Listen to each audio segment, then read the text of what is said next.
Welcome, welcome, everyone, to this Sigma Show, episode 108. I am your host, Sigma. Just before I let you know who is joining me this week, real quick, we'll go over what our topics are going to be. First off, Final Fantasy 16 has made some headlines for kind of slumping in its second week out. Apparently a 90% sales drop, which is uncommon for that particular franchise. There we go. Rachel with her PlayStation bib. What is that? Did you knit that? Yeah, it's a cozy that I made for storing my consoles with. Oh, you made it nice. Yeah, but I was just I have them out right now, so I thought, oh, they're in the background, might as well just bring them out. Nice. Anyway, sorry, continue. No, very on brand for that particular topic.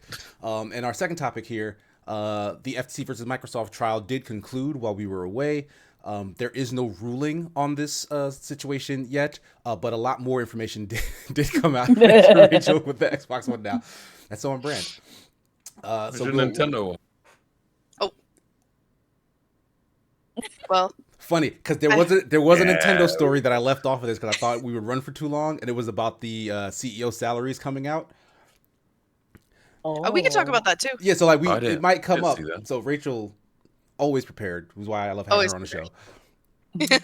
But speaking of which, I guess we'll go out of order because you guys already know Rachel Kaiser joining us for the show today.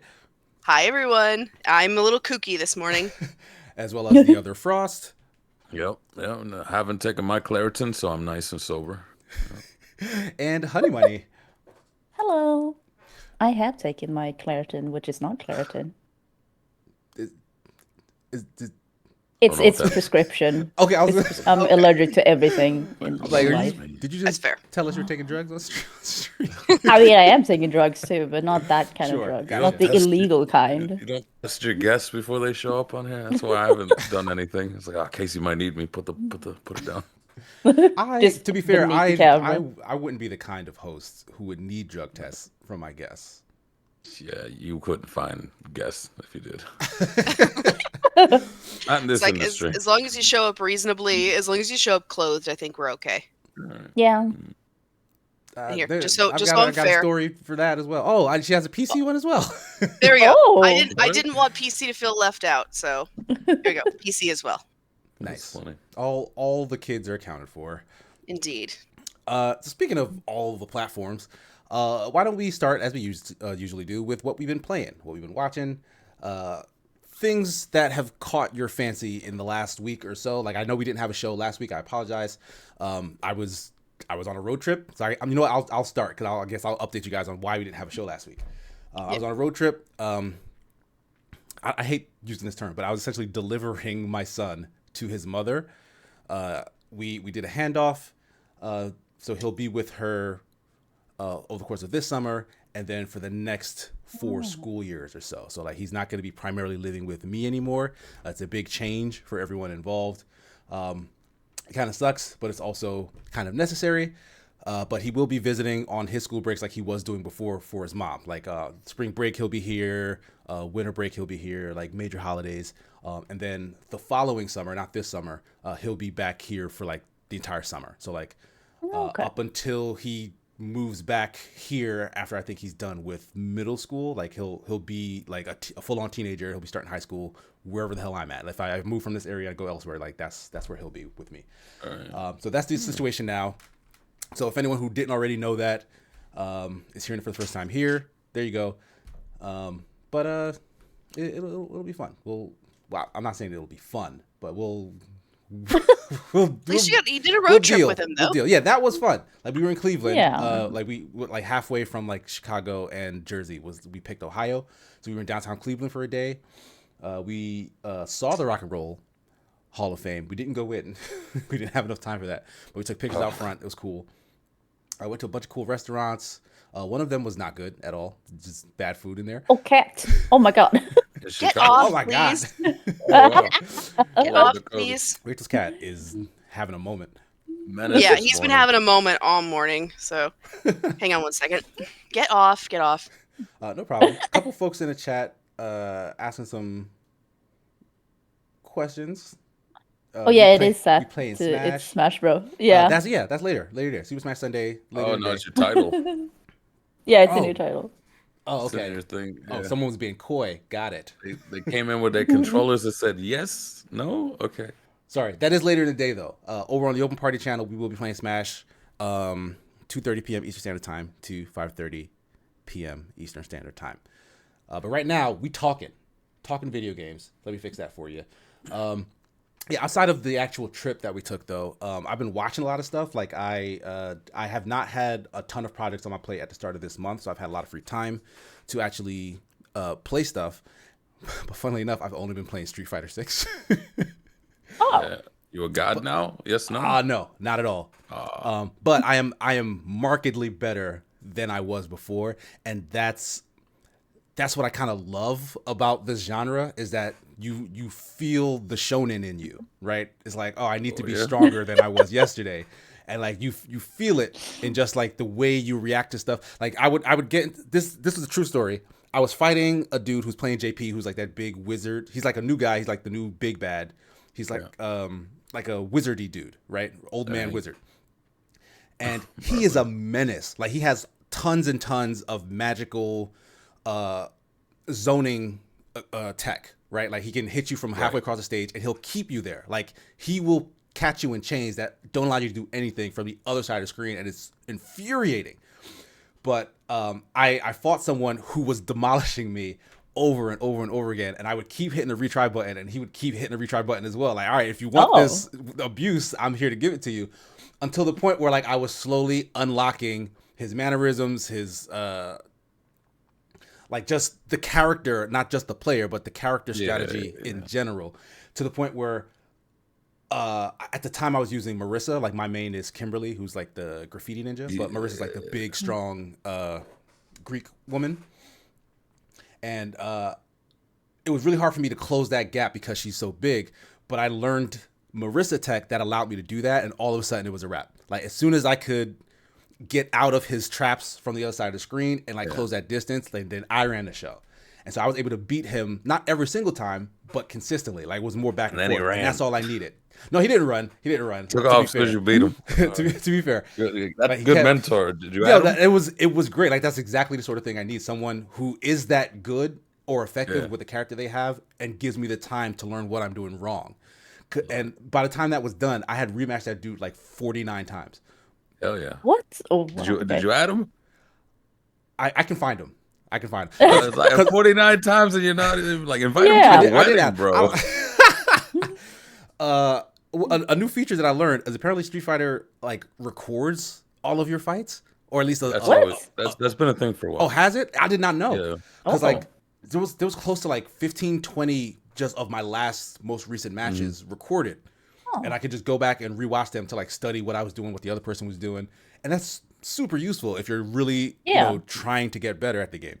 It also will pull matches from randos that are using your character and the opposing character, so you can see what other people are doing in case like you can't beat this guy, but there's someone who plays your character who can.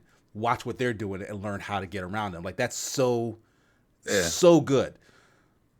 Yeah, that's nuts. There was a YouTuber called Liang Hub. He used to take the recordings of like top players that would match up against each other. Sometimes they were pros, sometimes not. And that was kind of how you would get like these no names coming up that's like, this dude just beat the #1 player. Who the hell is this guy? And then, he had like this whole thing. I loved him. Absolutely loved it. But that's been a thing since I want to say at least Street Fighter 4, because that's where I grew up in, and they had a lot of that stuff.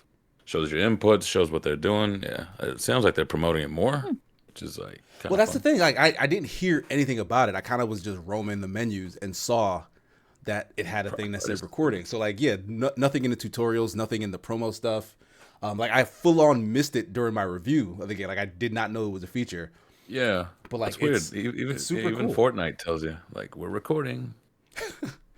But outside of Street Fighter, I've been watching a bunch of things. Like I caught up on Better Call Saul. Like I finished that out.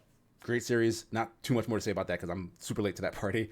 Currently catching up. I haven't started it. Oh, you haven't started it at all? You should. No. It's. I know. I mean, did you like Breaking Bad and stuff, or did you not start any of that? Breaking Bad. Yeah? Okay, then you'll. No, I've seen it. Yeah, you will love it. Like it is more of that. I am catching up on Barry. I'm in that final season. Yes. Yes. That show has always been darkly comedic, but I feel like Hmm. this season it's hitting a little harder on the dark side. Like characters are like unraveling in ways that is like beautiful to see on TV. Like the actors are like kind of at their best in the series right now. But I do feel like some stuff in the plot is making a lot less sense. Like it feels like it the previous season, spoilers for Barry, the previous season's finale, Barry goes to jail. Like he gets arrested. And that seemed like a very fitting end. Like I thought the series was done at that point. But the fact that they have an extra one that is kind of now going to wrap everything up feels like maybe they're throwing a couple of things out there to keep it juicy until they wrap back around to a more fitting ending for all these characters. So I don't know. So some of the plots feel like this seems rushed or this doesn't make sense, and that's a little annoying. But I am at the very least enjoying just all the character work that's coming out of it. Like just seeing everyone's characters react to what's happening to them right now is great entertainment. All right. I think for me it was like season 1 to 3 was very almost like it was very comedic, very dark, but it was like somewhat relatable at the very least in the caricatures of them. But then in this season, as you said, it's almost like darker than it is comedy, and they sort of lose that relatability in a sense, and you're just like, oh, okay, like I felt like we were all in this together until we weren't. And now I'm kind of just watching it. I didn't feel as attached as like the other seasons, but I think it ended pretty well as I could ask. Right. Yeah. And sorry guys, I gave you quick spoilers for Barry. Folks was like, "Oh, I'm gonna mute." Yeah. But I didn't go into any great detail. There was one big spoiler, and hopefully you missed it when I gave you the warning. But outside of Barry, I only started this show, Kizazi Moto, and it's a Disney Plus series in the same vein of the Star Wars Visions series, where it's a bunch of shorts. Oh. They are animated, like different animation houses have like take each short, but there's a central theme. This theme is Afrofuturism, so it's not at all tied to Black Panther, but it's the same genre, like Afrocentric, futuristic tech and stories and whatnot that tie back to the culture, whatever. And I've only seen the first episode so far, and the first episode was great. Like I like watching stuff like that because I just came off of Visions season 2 as well, but watching stuff like that just makes me fall in love with just animation in general all over again. Because like I said this to my fiance, like if it wasn't for video games, I think I'd be like this obsessed with animation, like instead of video games. Because like it's my favorite way to have a story told to me that isn't interactive. What is this? I'm looking at this. Have no one heard of this? gorgeous. Kizazi Kizazimoto Kizazimoto. Generation Fire. Yeah, Generation Fire is a subtitle. This looks absolutely baller. It looks sick, Meanwhile, yeah. Disney puts out a little show called Primos. I don't know if you guys saw the trailer for it, where everybody went, "That's racist as hell." And I was like, did not see that. Why can they never make No. any good shows for Hispanics? And meanwhile, y'all get this. This is absolutely baller. I'm looking at this like, damn, that's great. It was But cool. Primos. Have you seen Star Wars Visions 2? I try not to. No, You tried not to? Because there's actually a lot of like Latin American studios that were involved in the second season. Like the first season was all, I think, like Japanese studios. The second one is like more of a world tone, so like they were all over, but a lot of them were like Spanish. What And kind they're of good. They're planet really they good. come from? Huh? What do you mean? What kind of planet do these Hispanics come from? Planet Salsa. Planet Salsa? Yeah, because like it was in Game of Thrones. It was like, I get it. Dear. Yeah. The Mexican comes from the tropics, so I see. The Hispanic comes from the tropics. Well, he's Chilean, but still, yeah. But great show. I can't wait to see the rest of the shorts in it. I'm sure they're great, but I've only seen the first one so far. I also watched all of American Born Chinese. And I remember, Honey Money, you were asking me to check that out because you no wanted, like, one a take on has it. talked Yeah. about it. If you guys don't remember, like very shortly after all the Oscar buzz around Everything Everywhere All at Once, Disney released Yeah. a trailer for a new show that had pretty much the whole cast of Everything Everywhere All Yeah. at Once doing like special effects, kung fu stuff that looked a lot like Everything Everywhere All at Once. Yes. But it is not that, right? Okay. I've seen the show. I like it a lot. It reminds me a ton of Miss Marvel, the Disney Plus series, in that it's sort of Okay. it's taking a look at first generation teenagers in America, where it's like your parents come from another country and then you're born. So like that, because that's an experience that I'm familiar with. Like my parents are immigrants. I was born here in America. So like going at home and like having like a cultural experience and then going outside and like having like a American experience is a thing unique to a lot of first generation children. And like they touch up on that a lot with the main character in the show. Nice. But it's also based on like the Wukong myth, Journey to the West, which pretty much everybody adapts Journey to the West. It's like Yeah. it's like that and Romance of the Three Kingdoms are like the great big things that come out of that region. And like it's like a playful tone they take with it. Like there's it has kind of a loving homage to like old kung fu movies that we would get imports of here. Ooh. In that Okay. you would see like the very bad like wigs and like beards on characters who are supposed to be mystical. Like it's very intentionally done. And then they even had an episode that was a throwback that like it was like narrated like old dubbed kung fu movies, and it had like film grain and stuff on it, and like it was very goofy in tone. Like it was like just like an old kung fu comedy. And I really liked it. I appreciate it a lot. Like it showed me that the people working on that stuff like they weren't taking it super serious, but they also know the subject material that they were like messing around in. So Okay. I'll have to overall, watch it's like it's not something that would score like perfect, I guess. But like I definitely enjoyed the watch, and I do want to see more. I do think its finale was a little weak. Like it wrapped up its story and then like did a tease that like I wasn't super interested in. But just off the strength of what it is in general, I'll go back and see whatever is happening in the next season. But Okay. it's Cool. overall I'd give it like a B. Good enough for me. So you haven't watched it all yet, honey? But you were like waiting. No. Okay. Like I have it laying around. I've had it laying around like since forever, but because no one talked about it. No one mentioned I it. don't think Like anyone. no, we saw this all, and it's like, oh, Michelle Yeoh, and like it's all these people from everything. It's like, man, no one said nothing about it when the show came out, and I'm like, but is it good? It's okay. And what's funny Because is no one said it's bad either. it's not bad. Yeah, I would not say it was bad. Yeah. But what's funny is like that trailer, which showed all these characters, all these actors from Everything Everywhere All at Once. They're all supporting. Yeah. Like Michelle I did- Yeoh I probably did gets get the that. most screen time of anyone in there. But Good for her. yeah, like it's all supporting cast.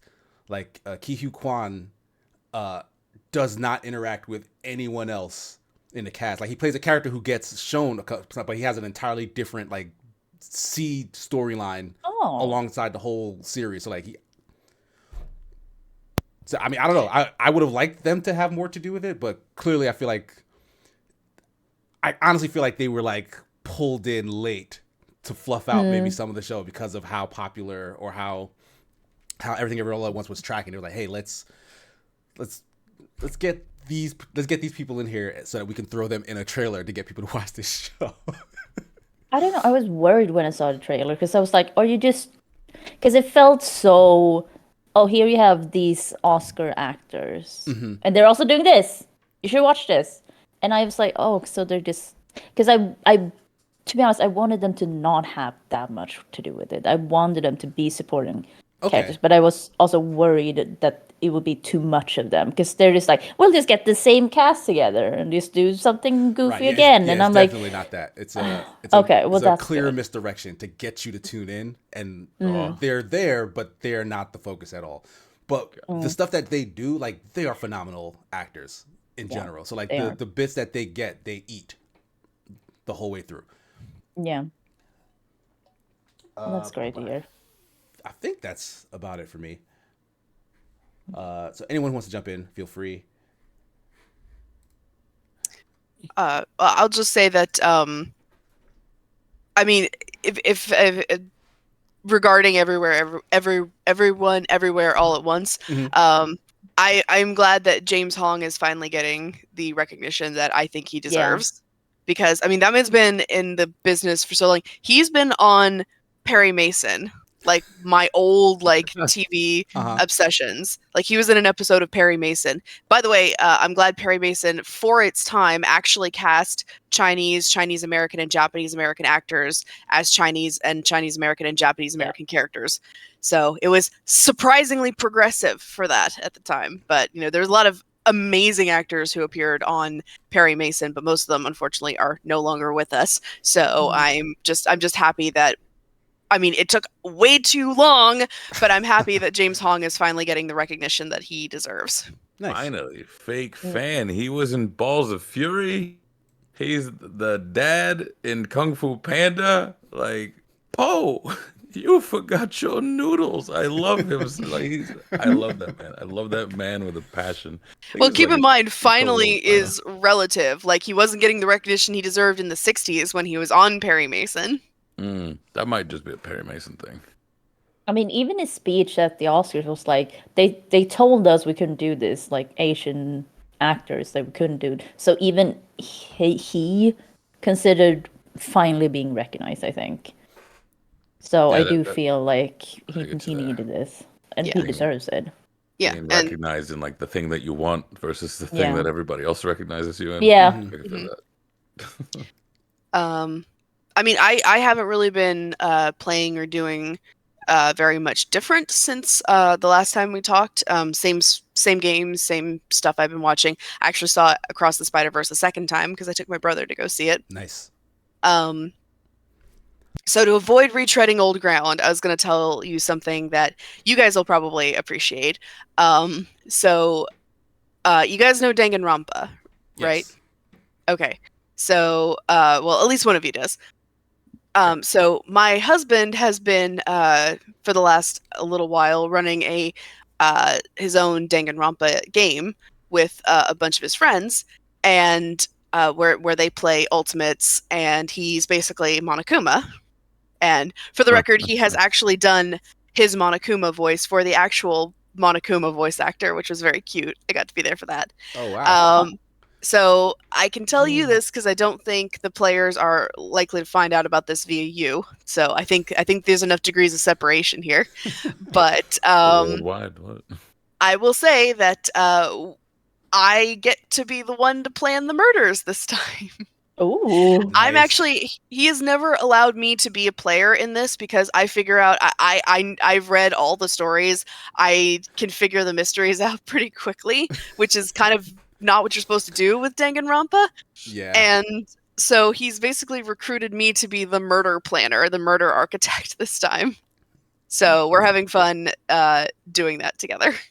Nice. I imagine you'd be really good at that because of all your knowledge of other murder mysteries. Like you would try and subvert expectations in fun ways.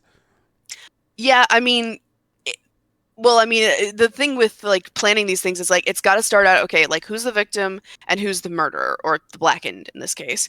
So it's like we got to establish those first, and then it really it's like you can't just like come up with a puzzle. It's like you've got to, like, the way to structure it is like, okay, well, the blackened, like, what would they do? Like, what would in their mind make sense for them to do? Like, you can't have a murderer who's an idiot, for example, let's not to be unkind, and have them construct like this elaborate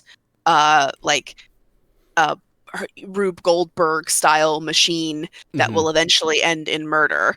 It's like they're likely to do something that is quick and dirty, and it'll just by accident or by virtue of having a crap ton of circumstantial evidence, it'll just kind of work out in their favor, that it will be obscured, that their actual crime will be obscured.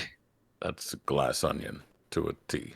That is. Funny thing is, when I saw Glass Onion, I knew immediately the instant that it happened on screen how the murder did, because it is precisely based on an Agatha Christie story called The Mirror Cracked from Side to Side.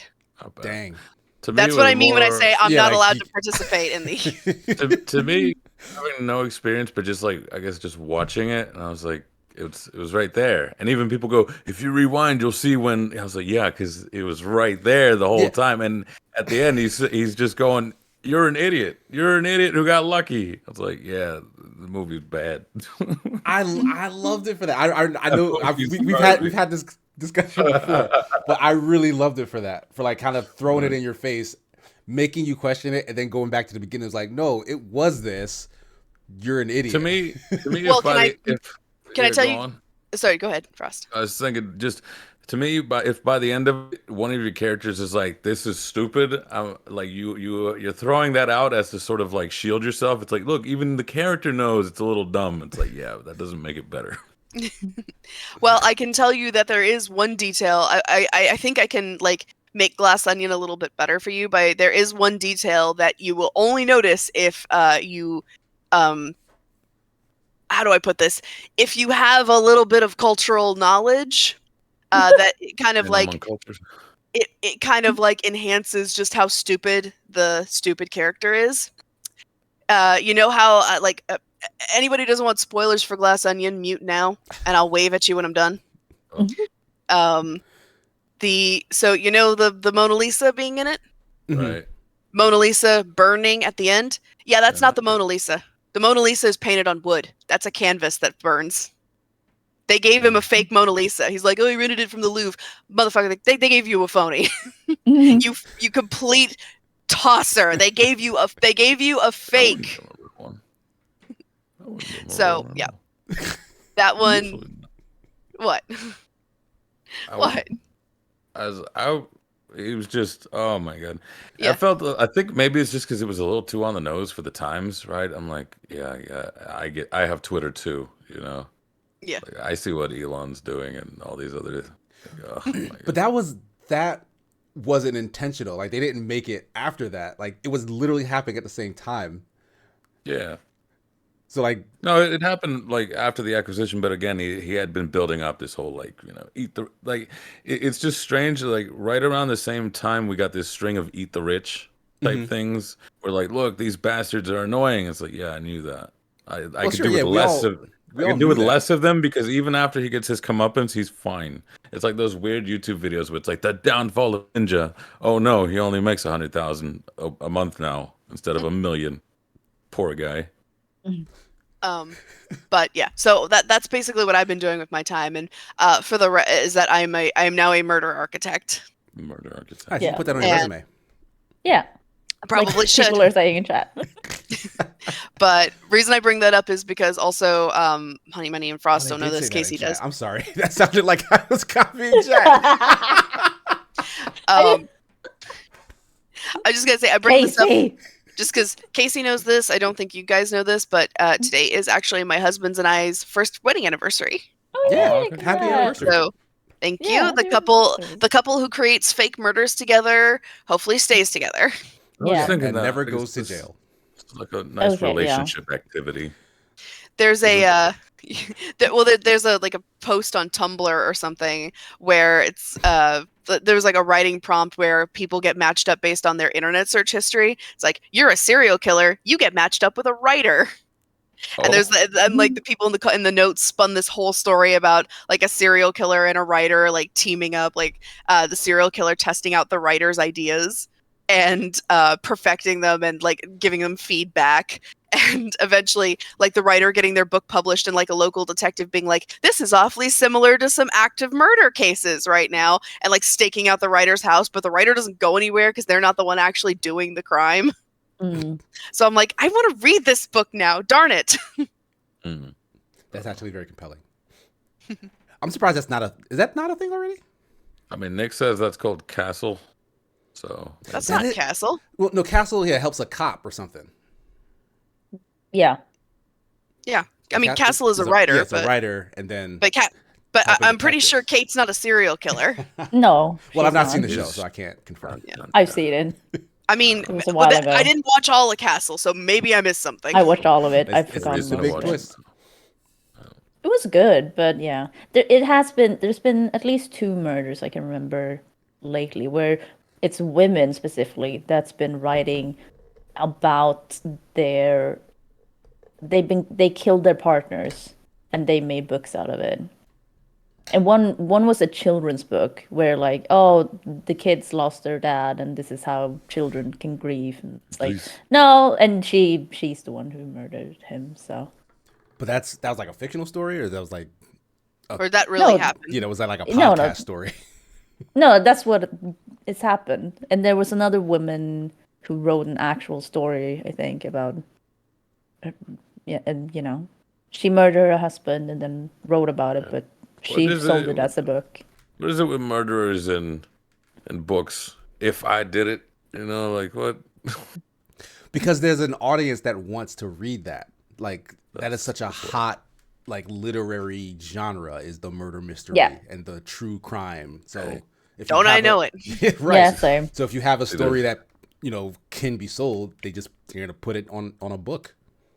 Yeah, and So it's mostly women. Women is the The genre, yeah, the go for mystery true genre crime. has been pretty like mystery led pretty much since like its inception. Like don't get me wrong, there are a ton of male mystery writers. I mean, Yeah. start with Arthur Conan Doyle, G.K. Chesterton, Wilkie Collins, but I could go on for a while, but I feel like a lot of like the like meat and potatoes of the mystery genre is it's women. I mean, you got Agatha Christie, P.D. James. I don't want to go off on more tangents, but yeah, I mean, you go to the mystery section, and like I feel like at least 4 out of 5 book series that you come across were written by women, which is kind of funny to me because it's like you will literally go into Barnes and Noble and see a shelf labeled "cozy mysteries," and I'm just like, these are stories what? about the worst things human beings are capable of Yeah. doing to each other. And there is a part of me that's like, is it because they're written by women? That is Is crazy. that why is that why we're like, oh, they're cozy mysteries? It could also just be, and I feel like we've talked about this before, but it could just be the sort of tone that this stuff is approached with. Because like one of the most popular of these murder mystery podcasts, My Favorite Murder, like my fiance listens to it all the time, so I hear it every now and then. Like they talk about very grisly, dark, Yeah. real things that happen, but like they're very bubbly, like they're very personable women on the Yeah. podcast, and like they crack jokes here and there in between them going through like this. And like Jesus, I man. find it so off-putting, but like I would haunt them. but listeners definitely cozy up to that sentiment. Like it feels appropriate because like yes, they shouldn't go together, but that's how it's consumed. Mm. Oh, you could put cozy on anything, I find. Yeah, there we go. That's what I'll do. And I think it's because like the mystery genre in and of itself is also a very intimate kind of a thing. Mhm. Like when you talk about murders and mysteries and true crime, you're talking about people's like personal lives and who they are and who the people around them are. It's something like you have to have a very deep understanding, and this has nothing to do with like the gender topic as well, but I'm saying like this might be part of like why people think it's cozy is because there's like you really feel like this sense of like intimacy and like closeness with the people involved, because you do have to have like this very deep understanding of human relations and human behavior Mhm. in order to like kind of got off on a little bit of a tangent here, like Sure. from me talking about Danganronpa to now, but I mean, It's a little I on have, brand. like I said, Where are we? I haven't played anything really that I haven't already talked about the last little while, so that's Fair enough. but I'm done if Frost or Honey Money want to go. All right, thank you. Let's see here. I'll go just because it's a short one, seeing as July is already a busy month for me, and then the tornado went in and set me back like a week. So playing catch up, I think I'm right over that hill to where I'm just gonna finish that off. So all I've had time for was The Bear season 2. Absolutely phenomenal, but it's so different from the first season where it almost just feels like you could have you could have gone ahead and released this into a parallel universe. And it could and it would still be top of the charts, to the point where I say The Bear season 1 favorite TV show, Bear season 2 second favorite TV show. Oh right? damn. Oh, That's okay. just how different they feel, and they're exploring all these other topics and whatnot. I guess I'm waiting for more people to catch up. I'm waiting to see if Darren watches it, because I know how much he loves Oh, he's probably gonna watch it. his what was her name? Jamie Lee Curtis and her trauma. So, because it has Jamie Lee Curtis for some reason and trauma. So, Oh, watch that. Watch the first part of the third season of The Witcher. I could see why Cavill dipped out. That's all I'm saying. I could see why he dipped out of the show. I try not to lean too much into it because as a person, I'm not dragged in by fantasy settings and sci-fi settings of their Same. own. There's got to be more going on here. Well, Mm. so before it was like pretty good fantasy, like how Game of Thrones is stellar beyond its fantasy setting. This was pretty good given the fantasy setting. To now, it's just like I can't differentiate. So my girlfriend's still into it. Mm-hmm. I'm not so much. I'm almost willing to like I'm wanting to see how this ends up, and also I'm curious to see what happens when Liam Hemsworth comes into it. Yeah. Like, are they And going to acknowledge that at all, or is it no, going they to? are. They said They are. there's a meta reason for why he's gonna look different. Unlike back in my day, they would just the Yeah, sequel like didn't have just the same voice actors, same nobody. The only closure I got was George of the Jungle 2, where the guy looks into the camera and says, "New George, just lucky, I guess." Like, well, all I'm right. thinking of like when Rhodey appears in Iron Man 2 and it's Don Cheadle and he says, "Look, I'm here, just get over it." right. Yeah, yeah, like that's it. That's no meta, no nothing. It's like, oh, Rhodey, just like that allergy or something really messed you up, bro. No, that's it. Just we go with the times. But yeah, it's sort of it is what it is now. There's nothing crazy, nothing whatever. The thing that's juicier, genuinely, is the fight between directors and Henry Cavill, and then Liam Hemsworth says, "I've read all the books to get Prepared prepared," and for I'm the. like, "Did you not hear what Henry had to say about reading the books?" It's better not to read the books, Yeah, Liam. don't read them. You're better off. And so I've had those two, and then I've slowly been trickling in Indiana Jones films as I imagine this Tuesday we're going to talk about Dial of Destiny and all that stuff. And it's my favorite was the third of the originals with the good old Khan Connery. That's everyone's favorite, I think. Yeah, no, see, my girlfriend loves Temple of Doom, which we're going to watch that later today. And it's still fun to watch it, and it's a technically brilliant, right? It's a little harder knowing so many people rip from it to the point where raised in this media going back and you're like, oh, this is gonna happen, this is gonna happen, but still it stands out like Mhm. in a great technical essence. So that's been my thing, the Bear, The Witcher, and then Indiana Jones going through. I'm not looking forward to getting back to Shia LaBeouf. I don't know. But I want it. I feel like people. I've not watched Crystal Skull, so I'm talking out of my ass here. But I do Oh, feel like people love to hate Shia LaBeouf because I hated Shia LaBeouf for no What? real You reason. thought you were the cool guy? We're just copying you? What? No, not because of me. I'm just saying, like, I can Right. understand. Like, he's got that face, right? That just makes you want to be like. Did you watch Even Stevens? I did not watch Even Stevens. Okay, because that I liked it there because he like that face of like his whole thing is just annoying and you want to hit him and he Yeah. was perfect for it. So I was like, you know what, I gotta respect that. But no, it does have its issues from what I remember. I watched it when it first came out. The only thing that struck out to me was Dial of Destiny made like 300 million or some garbage, but it cost 300 million to make. Yeah, that's what it was. It cost 300 million to make, and I'm like, what was the budget for these older ones? And they were all like 30 million, 40 million. Like, what's that? Inflation, man. Even Mm. Crystal Skull was 80 million, but no, this is too much. They This is put a too much. whole time traveled Harrison Ford in that movie, so like they've had to build the Yeah. tech, so they had to fund that. Let it go. That's Let it go. that's what's in the budget. Nope. Time travel. That's not having it.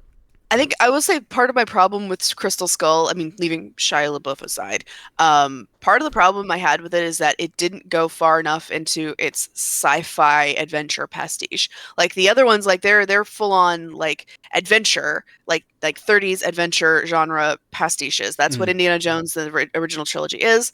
But Crystal Skull, like they're trying to like, okay, we're gonna go do like more of like a sci-fi inspired, like a 50s style adventure. I was like, great, love that, but they don't go far enough into it. They still want to try to like have that Indiana Jones like 30s adventure vibe, and then they're also trying to have this 50s sci-fi adventure vibe, and they don't fit well together. So like in the middle of this whole thing where we're looking for aliens, suddenly we're having an adventure with we're having like a big scene with giant ants in the middle of the jungle, and I'm like, I'm sorry, how does Yeah. this fit thematically with the whole story of like aliens, and then they try to make El Dorado into part of it, and I'm like, this Yeah. doesn't these puzzle pieces don't fit together. I'm sorry, Steven.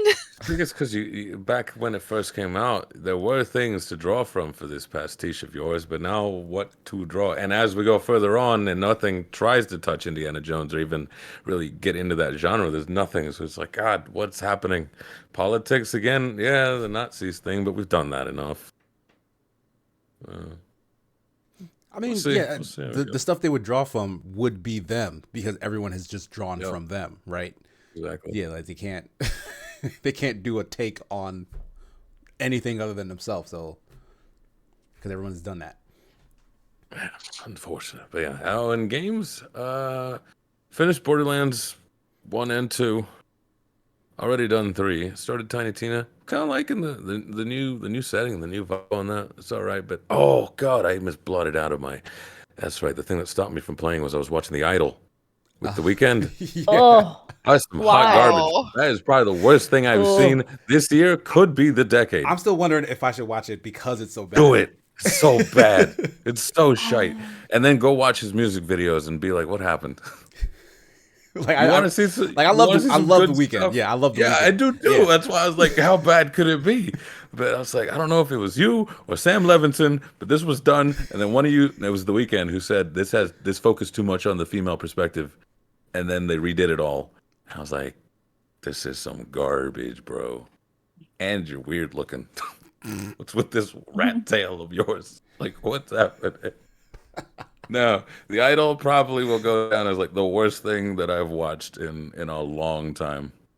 See, I've not looked into this yet, but I'm curious because this is one of the first like brand new original series that dropped post the HBO being removed from the HBO Max thing. Yeah, Max. So is this like a Max original series, or is this still like was this in-house HBO made? Because this is the sort of thing that can degrade the prestige of an HBO original series, which is partly the reason why the HBO was like, get our name off of this. So That I'm makes just, I'm sense. just curious. Funny, huh? I never thought of that. Yeah, because like I don't HBO rarely, like HBO almost never misses. Even the shows that I don't like are like Yeah. well liked by other people. Like there's Yeah, same. almost nothing that they have that is like, oh, this is bad. Nobody watched this. Yeah, no. This is, well, it's not like I've seen everything on HBO, but yeah, this is to the point of going, what the hell were you thinking?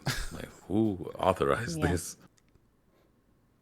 Wait, did you say that there's nothing on HBO Max that is universally hated before now? No, like an HBO original series. Like something Okay. that's, like there's almost nothing that I'm aware of that's like universally hated. Okay, because I was thinking like, well, Velma was pretty universally hated. I actually like But- Only because he Yeah, liked it. Casey likes Velma it. Casey quite likes a bit. And I feel like that hate does not come from a place of honestly giving it a shot. Like it came from a lot of other areas. Some I'm sure you can guess. No comment. Well, yeah, I mean you're the mystery buff, so.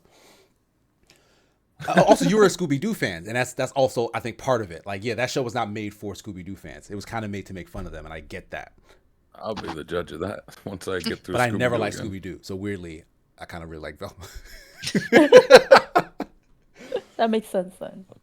Yeah, so those things are unfortunate. God, it's so bad. At least alright. they cut, what was it, like they cut episodes out of it, so. Of what? They cut whole episodes The out of the Idol. series. No, Yeah, see, it they- was they- supposed to be like X amount of episodes, and then they just like removed one or The something. rumor was with the original director, it was going to be 6 episodes, but Mm. she didn't get to finish it. Only got through 5. So then they said, "All right, Sam Levinson, now you deliver," and he was going to do 6, but he also just put out 5. Yeah. So wait, Sam Levinson didn't do this from top to bottom. He like came in to finish this. No, he came in to finish it. The Weeknd complained. Both of them redid the whole thing. Oh, Yeah. So okay, all right. I'm seeing images of like what she had done versus what it's happening now, and I'm like, this. Oh right, yeah, like it was sort of like this 2000s Britney Spears esque vibe was like the Kinda, the yeah, original yeah. idea, right? Yeah, something like that. I mean, it's just that Depp has her boobs out almost all the time. Yeah, that's a I don't It's I like- don't mind that. It's kind of a. I'm not a prude by any, but I'm not a prude either, but it's just Fair. there for, you know, Like, if oh, you- look, there's boobs. If And you it's like, watched okay. Euphoria, which is his previous show, which I think is actually really good. Like I like that show quite a lot. Oh, yeah, it, people like that It is one. excessive in its gratuity in both like the drug use, the sex, the violence. Like it's very over the top. But that seems to be drawn from like a very personal place. Like Sam Levinson used to be a drug addict, Yeah, but like I feel like we're too close right now to say anything too much about Sam. In the same way that we couldn't say anything about Jeepers Creepers at the time. Where I'm just like, Sam, let it go. You're like 40 now. It's all right. I mean, he just seems like a creep after the idol came out. Yeah, yeah. Watch that, and That's you it. started thinking like, Sam, what's going on in that head of yours? Yeah. What's going on here? Also, this is a completely different thing, but as you said, there's a lot of boob, right? But like this part of Depp's face looks too much like her dad. I'm just like, I know those lips. I know those pouty lips anyway. Oh God. Every time she does, it's a very iconic like Depp. Like I can't do it, but it's like, oh my god, you look like your father. It's like reminds me of this girl I dated who looked a lot like her brother. Yeah, I don't think we have time to get into that. Yeah, onwards. Honey Money, what have you done? Let's unpack this, Frost. Yeah. Do you have a therapist? That's the first question. That's why I'm here. And then we move on. Yeah, Honey Money, what have you been up to? I'm playing GTA 5 on stream, which is I just got to a part. Okay, because I need to talk about this. I haven't played. I didn't really know anything. I haven't played any GTA except I played 4 recently, and then I'm like, oh, I'll do 5.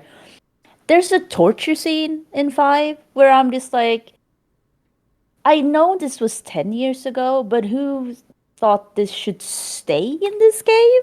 Yeah, it was a big deal then too. Yeah, if it you was don't remember. controversial at the Yeah. time. Yeah. Okay, because I was like, I gotta cut this out. I can't put this on YouTube. They're gonna hit me hard. So, because it's like, I was like sitting there going, can this be over? Can it, like, I don't want it, like, this is terrible. And yeah, so I was upset. I was like, this is not okay. I know. Because people are like, oh, but, GTA is edgy. And it's like, yeah, but this is not edgy. This is torture porn. It's Yeah, like, it was gratuitous, gross. right? Yeah, it's And just terrible. What I don't remember is was there like a disclaimer that asked if you could skip it beforehand? No. No.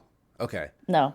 I just went into it. It's like, okay, we're gonna torture this guy, and I'm like, I was like, okay, yeah, fine. We'll pull some teeth and like put some clamps on his nipples or whatever. And so I'm like, that's kind of fine. But then we start like hitting people between the legs with like big tools. I mean, yeah, Casey, I'm fine with that. I was like, Okay. this is all the days. This worked for me. Yeah. But, And then we start waterboarding people, and I'm like, what is like what? James Bond.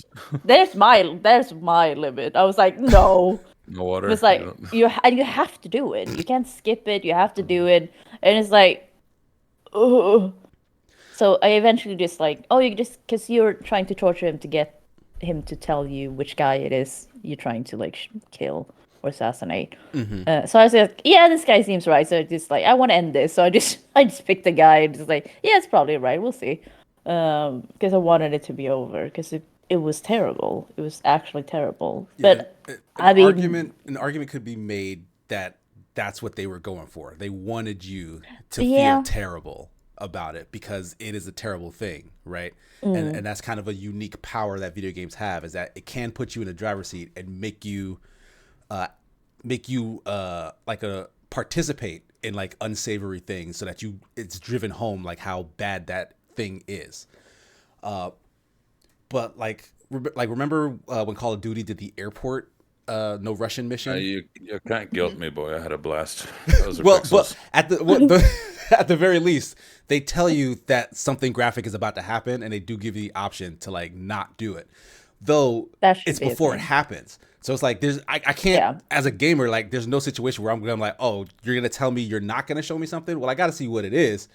I don't know if it's gonna scar me for life before that or not. So like I don't know what's the best way to handle something like that, because like I artistically I can see a merit for that sort of thing, but like if it goes over the edge for some people, like that's something that you have to account for in some way, right? But like how do you do that? I mean, I think part of it is that, I mean, in GTA 5, if I'm remembering, it's been like several years since I played GTA 5, but if I remember correctly, Trevor's doing the torture on behalf of the government agents.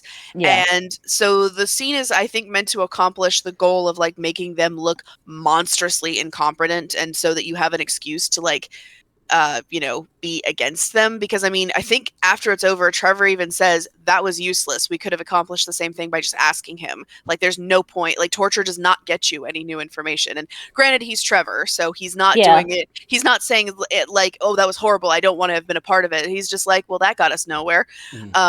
So, but the problem is everything in GTA is already so lurid and over the top and graphic that it's hard to like separate it. Like, it's really hard to calculate the point where GTA says, oh, now we're getting serious and delivering a message.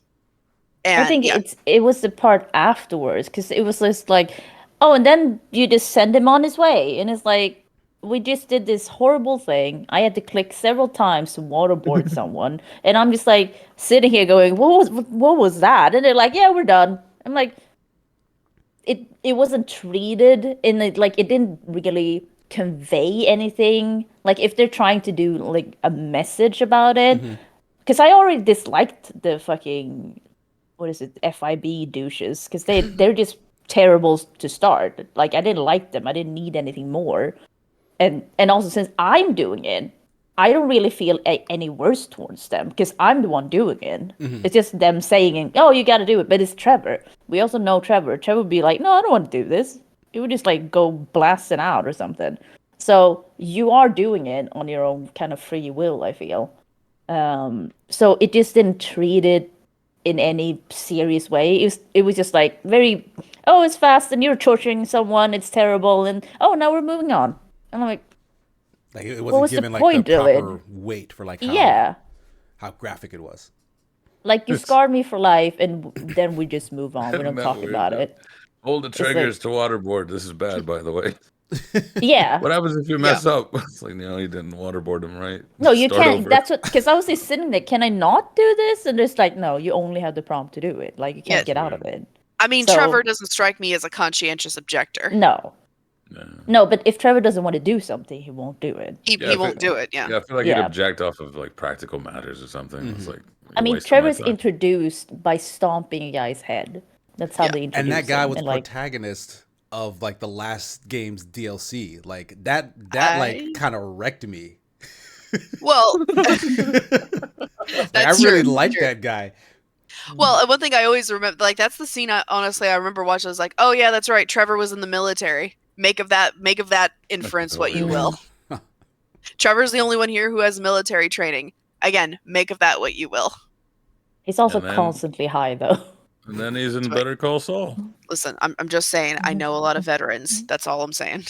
Oh yeah, I mean, I don't, but I mean, I will say I really like the voice acting of Trevor. Like, he's terrific. Like, I really don't like him. Yeah, like But- Frost just brought up that actor. He shows up in Better Call Saul for a little bit, but Yeah. he's also okay. in The Walking Dead for a while. Like he's like Negan's secondhand guy. Is he unhinged there as well? Yes, Is that just his very thing? much so. He's a very scary man in that show. I bet. Okay, well, he does it well. So It's funny because he seems like just a delightful person in real life. I've seen interviews with him, Stephen Ogg. Oh, he Yeah, probably Stephen Ogg. is. Yeah, Stephen Ogg. Yeah. He's so much more handsome than Trevor would lead you to Oh. believe. I mean, Trevor smells like piss. So yeah, Yeah. you know. Like it really just looks like him on meth, which is like great for the visual artist, I guess. Yeah. Oh, just to go back to the Shia LaBeouf thing, because I like him, but I liked him. I didn't dislike him before. I was just like, yeah, he's a bit weird. But after watching Honey Boy and Peanut Butter Falcon, I just liked him more after Did that. you like Honey Boy? Yeah, Like it was weird, but it was fine. I Like, was so I was like, bored oh, by that movie. Like I stopped Oh, yeah. watching it. Like, and I was No, really I interested get in the it. premise, but like, man, like I was like, there's nothing happening in this movie. no, it was so weird in places, but it was very predictable at the same time. So I get it, but I liked it because I also like being like, because what we know about Chai is like, oh, he's had mental issues. He shows up with like a bag over his head, at the the Oscars. So it kind of made me go like, oh, okay, I kind of get it more now, because otherwise he's just a celebrity that's crazy, and so I kind of like seeing behind the curtain a bit. And he seems very open about it. So Yeah, I liked him I more liked as that he part. grew, as he became like Yeah, older. Like I was yeah. less a fan when he was like younger and like riding that Disney Channel and Holes fame. I think because I didn't watch Disney Channel, so I Say only what? saw him in like Transformers. I guess that Yeah, was my and he was first fine in that real. movie. I like him in Yeah, that. he was fine. So I didn't really have any hate for him, but everyone's like, he sucks. So it's like, I don't know. I don't know too much about him. But yeah. But yeah, I watched Suzume, or how do you say it in American? Suzume? I don't know how you would pronounce it. Sorry. My Japanese deleted. What is this? But I don't know. it's the Suzume no Tojimari, which is the new Makoto Shinkai movie. The one with the door, the new anime with the door, like I'm I gonna don't look this know. up real quick. Really freaking good. Suzume. Really, really liked it. Because it's out on like streaming services Oh, now. okay, yeah, I've seen this Yeah. image. Yeah, like it was really good. Because the one he did previous, I believe, was Weathering with You. That was not that good. And I'm a big fan of Makoto Shinkai overall. I've seen, I think, everything except like shorts from him. And Weathering with You wasn't that great. So I was like, oh, I was a bit, oh, I hope this is good. And it was really good. There's What's the premise of barely, this? Because yeah, I've seen this image of like just that door and like the reflecting yeah. water or whatnot. How do I? Okay, so there are. How do I, yeah, Is it there that is trippy? like a no, but it's like a giant force, like they call it the worm, that will come out and basically make earthquakes. And there are closers in the world that goes around and finds doors. That it's just door. That's why there are doors, and that's where the worms come out of, and they go and like close them basically. And then hijinks happens, and this girl who, she's just a normal girl, how it goes in anime, and she finds one of these doors, and there's also like there's a talking cat in it. I'm also not gonna be like there's not anime stuff in it because there's also then a talking chair in it. Um, That's Lewis Sounds Carroll. like Control Just general whimsy. a little bit. yeah, That sounds like but Alice in Wonderland. then it's very emotional because she's lost her mom, and I don't want to spoil it. It's just, she has a connection with this world and this whole worm and stuff like that, and from her childhood.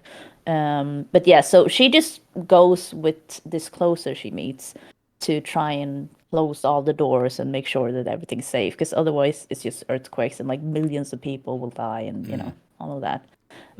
But it's very emotional. It's a 2 hour long movie. So it's also, when I saw it, I was like, oh God, 2 hours of it. It was like, oh, I don't know. Because Makoto Shinkai has a thing of the animations, he makes very pretty movies, but that can also mean that the substance becomes a little less, which I thought was the thing with Weathering with You. But this had both. This had all of it. There's barely any music in the movie, which surprised me. But when there is, it's so impactful. They've used it like it's very sparingly used. But when it happens, you're like, oh God. Like it's hauntingly beautiful at time to me, at least. So Nice. highly recommend. Highly recommend. Yeah, I will throw that on the list. I'm gonna watch that. Yeah. I watched Jujutsu Kaisen second season, first episode's out, so watch that. So don't know much about it yet, but it's like a prequel. Yeah, I saw. Yeah. I mean, I'm into that because what's his face? Satoru, or is it Goto? Gojo. The white hair dude. Yeah, the He's blindfolded he's teacher. yeah, like he's such a little brat, arrogant asshole when he was younger. So it's kind of interesting to see him because he's not that later on, but not as much as this, I guess. But so it's kind of interesting to see that. But I'm also, it's gonna be, judging from the opening, like the OP, like you see the opening in the show. I'm just Yeah. like, okay, so it's gonna be him and this girl, and she's special, and it's like, okay, so that's his trauma. So it's kind of predictable. So I'm a bit like, because I really like Yusei Kaisen, but I'm also like, when I saw that, I was like, oh, okay, I don't know about this. We'll see. I'm gonna watch it. But, ugh. The last movie that came out was also a prequel story, right? Was that also I believe following so. like Gojo as a kid, or was it something No, else? it was something because it was when he had become a teacher because he was in the getup we know Right, him right, right. in. Okay, it was like the Yeah, previous so character, like the previous class of students or something like that, right? yes, there was this guy who I can't remember. The thing is, I watched the movie, I really liked it, but I don't remember much from it now. It was a while ago, but yeah, because there was no wait, because Panda was there, so it must have been. It's kind of interwoven, I guess. It's like kind of happening somewhat at the same time, or just a little bit earlier than season one, I Yeah, think. I think it's just the year before, if I'm not mistaken. Like, it's before like Yeah, the like three it's main close. characters we know are like the focus. It's like these Yeah, kids who were around like their first year or something like that. yeah, But I yeah, gotta because say, like Panda was there and stuff. for these sorts of, because this seems to happen a lot, where a show will start and like you get a group or a single main character, and then it takes a very long tangent in just building up a ton of history about like all Yeah. these other ancillary characters. And I don't know why that's a thing, because like Mm, one of the worst animes I've ever seen, I can't even remember the name of it now, was The Idol. that like it had like a fantastic first episode, and then God, I can't remember the name of that show. But like it took place in high school. Oh, there's a black character with dreads named Bob Makihara. Someone in chat will know what this show is called based on that. oh, I recognize the name though. But But yeah. it's like it starts with these main characters, and then that main character goes to a brand new school and meets a bunch of new characters, and then Mm, like the next arc is everything about those characters that these brand new characters met and has nothing to do with the mm, characters you met. It's just yeah. tons and tons of story about everything that happened before with all these other characters. And I'm like, at what point are we gonna like continue the story? Mm. It just got I so just Course. feel bad I like dropped it off. I feel like anime's doing this because it's more of a Tensho Tengen. Western Thank you, DJ. formula. Oh, okay. Um, because Jujutsu Kaisen was very much like it just threw you into it. There was not much like world building. It's like okay, because it's was 12 episodes. Like it's one of those short ones, and then it became a major success. I think, especially in Japan, I believe. Mm-hmm. But it became a success big enough for them to be like, okay, we got to make more. And then well, because I do feel like they are very much thinking about the Western audience a lot more now Mm-hmm. than they used to.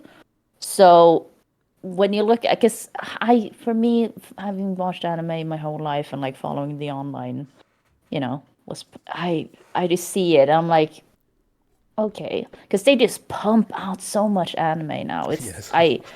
There's so Yeah, much it's anime. not. It's compared to how it used to be. Like it's kind of terrible because you get that Netflix thing where it's like there's too many animes. There's just too many of them, um, and a lot of them are the same. A lot Mm-hmm. of them are high school, shonen. Like it's the staples, the like weird kind of new type of anime or like experimental kind of things which were more common in Japan, I feel, in the past, where they like, oh, this blew up in Japan but no one else has heard about it. That doesn't really happen that much anymore because they just pump out and they make seven seasons of the same anime, whilst in the past they made 26 episodes or Yeah, and 12 then and they then they just just moved left on. it. Yeah.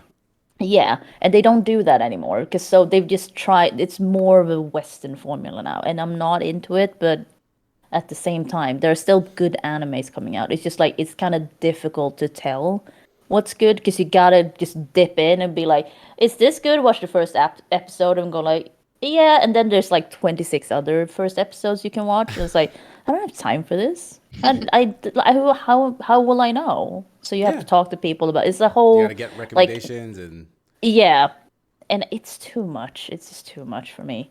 So I just stick with like, okay, this seems good. Everyone's talking about this. I guess I'll try and watch this. Because those are only a few. There's not people aren't gonna recommend 20 animes to you. It's gonna be like five tops of this latest season. Um, I mean, it depends on who you talk to, I guess. I guess, but yeah. And also like, okay, so we're watching Barry in Discord every Sunday. Oh, like Um, as the new episodes come out? No, so I did get a little spoiler, but that's fine. I don't care too much. Because we just finished season two, Oh, okay. which it was very interesting. Because season one was so kind of, it was more about the comedy, right? It wasn't that dark. And then you get into season 2, and it just goes straight down. But there's still some comedy, but it's so much darker than season 1. I was surprised. I'm into it because I felt a bit like distance from the characters in season 1, just because everything was kind of funny all the time. I liked that too, but I also like diving into the characters a bit more in 2. But then what was it? The episode 5 of season 2 with the little girl. That was like what what happened? It was, I loved that episode, but it was so strange. It was so like the feral child on the roof. She's just sitting there. And it's like, okay. And I was like, yes, you better fucking work, bitch. That it was great, but it was also so strange. It was yeah. It was that was just a very odd episode. Yeah, but it was great because we left it off because you could. The episodes are so short, so you can watch. We managed to watch 4 at a time usually, like half a season every time. So we just left it off. So we had a 1 week period where and then we just got back to that episode, and it was like, what is this? So yeah, it was kind of great. But yeah, that's what I've been doing. Oh yeah, I watched the first episode of The Bear. But it's interesting then the Frost that you said is so different from the first season. So that's gonna be interesting because I kind of see where it's going already from the first episode. It's kind of clear that we have this goal, we're gonna work towards this, and this is gonna be the whole season. I kind of get that, and it makes sense. For now. Yeah, okay. Because the thing is, the bear is kind of, because I had to be like, okay, I really love the bear season 1, but then you get, because it took me a while to get started with 2, because people are so upset in the bear. People are so yelling. There's so much yelling going on. And the thing is, it's also kind of nice because that is how it is working in a kitchen at times. Like there's a lot of tempers flaring. Like people, things are gonna have to happen quick. Something goes wrong, you gotta fix it. Like it's kind of I get it, but it's also like, okay, it's stressful, but it is good. But it does require me to be in the kind of mood where like, I can take this right now, because otherwise, it's like people yelling, "Ah, cousin," and like. It's Jesus Christ. because yeah, absolutely just raw tension. That's why somebody recommended Boiling Point, where it is like a 90 minutes, one shot little story that happens in the kitchen, right? But I think they're like more like drama kind of theater actors than actual standard actors and also cooks Yeah. to begin with, because when it's a one shot, you're seeing these people are like touching everything, touching themselves, touching food, never washing hands, and you're just like, oh my god, this is Yeah, stress. no. Like Like that's a a new different stress kind of level tension. that Yeah, wasn't like intended. that. It's a different It's stress. a different kind of Yeah. stress. You know. Whereas this one, it ebbs and flows. The big thing I say where the difference comes from is that the first one is Carmi is, he's getting this restaurant, and he's trying to just like figure out how to not die with it. Now for this, he's trying to figure out how to like actually make it live, how to make it thrive. But each of them also in themselves is just a metaphor for a restaurant of like, what makes you Yeah. tick? Why does it make you tick? Is that good or bad? Yeah. And let's go from there. So I was like, all right, the Christmas episode. Whew, just you wait. Okay, well, that's good to know. Nice. But yeah, I'm gonna finish that eventually then. All right. So does that wrap things up for you, Honey Money? Yeah. We spent a lot of time on this first topic. So what I'm going to do here is we'll skip over the first topic here on the Final Fantasy 16 sales dip. Yeah, I won't even preface it. We'll just skip over it because we're running out low on time. And we'll jump into the FTC Microsoft trials closing days. And essentially, we'll hone in, I guess, mostly on like the closing arguments from both sides, because that does kind of just sum up everything that was going on. And essentially, like I'm blanking now on like the cliff notes. So, Rachel, help me out here. The FTC was essentially, they were making a case that Microsoft's acquisition would hurt competition. Like that's what they were saying, like in their closing arguments.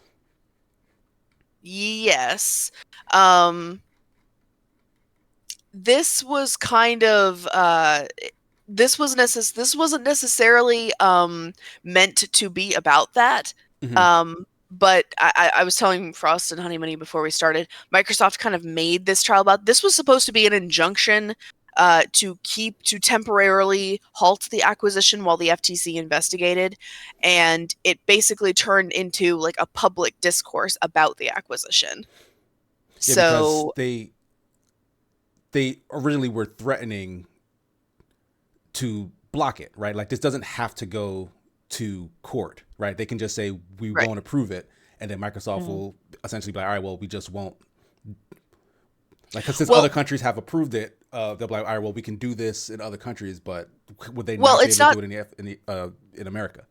they would be able to if the judge grants the injunction, unless the judge grants the injunction, because the FTC is not what they're doing right now is they're investigating. They're not necessarily like an investigation doesn't halt the acquisition by itself. They have to seek an injunction with the judge to temporarily halt the acquisition pending further investigation. So that's what this was about. This was about the restraining order and injunction to halt the acquisition. Microsoft wants the acquisition to happen because if the deal doesn't close by, I think, the end of this month, then they have to pay basically damages to Activision Blizzard, and that's not including where if the actual acquisition goes through, they still have to pay the acquisition price.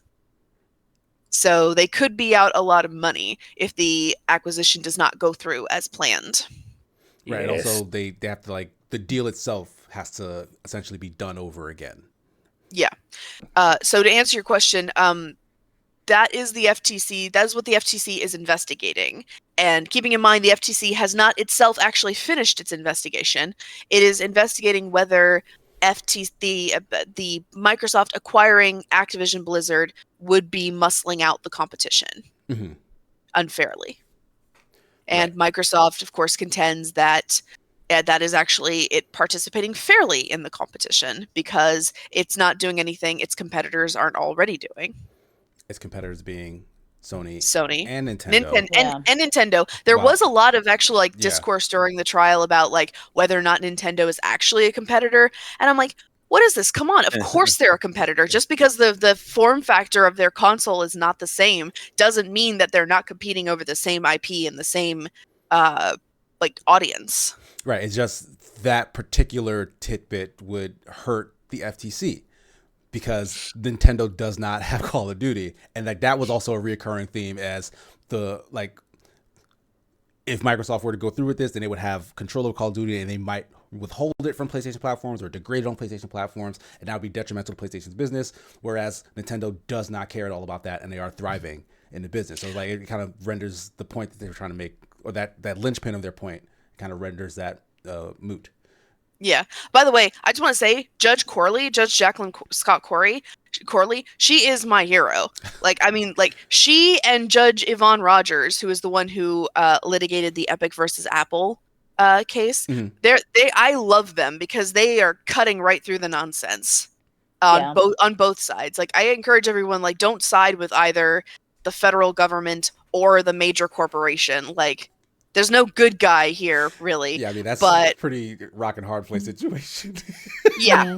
But what made me, like, the part that I was happy about was that there are multiple times during the case when the FTC, like, again, I don't want to side with Microsoft over this, but the FTC really came at this in a bad way. And it's very clear they are, like taking a lot of like cues from Sony, which I think is in part because out of like not necessarily like fully understanding the market that they're talking about. I mean, obviously FTC professionals, they understand capitalism. They understand free market and all that. I'm not saying they don't understand the video game market. I'm saying that they don't necessarily, they have done their research by listening to Sony a little bit, because Judge Corley had to like basically yank the reins several times and remind them this isn't about, because they say like, well, it could harm Sony. She says this isn't about harming Sony. It is about harming consumers. Right. That's who you're supposed to be representing here. And every time she said that, I was just like, yes, go Judge Corley. Remind them of what's really important. Us. We're what's really important. And that's kind of telling, because that was the crux of the FTC's case, was all of these Sony talking points, and the fact that they're suing, or they basically levied this injunction to stop Microsoft so that they can go back and do more research, almost feels like they, at some point, they thought that was the best path forward, was to just listen to what the companies who don't want this to happen were saying, rather than to go and do actual research on the market.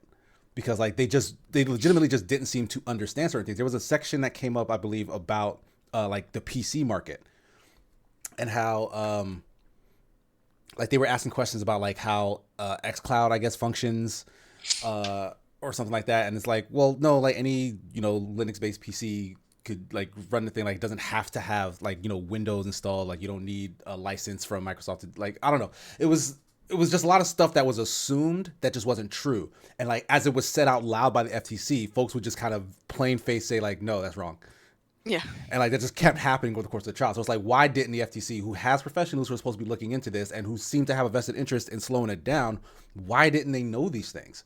Like, why was everything that came out of their mouth like the same arguments that Sony and Jim Ryan were making?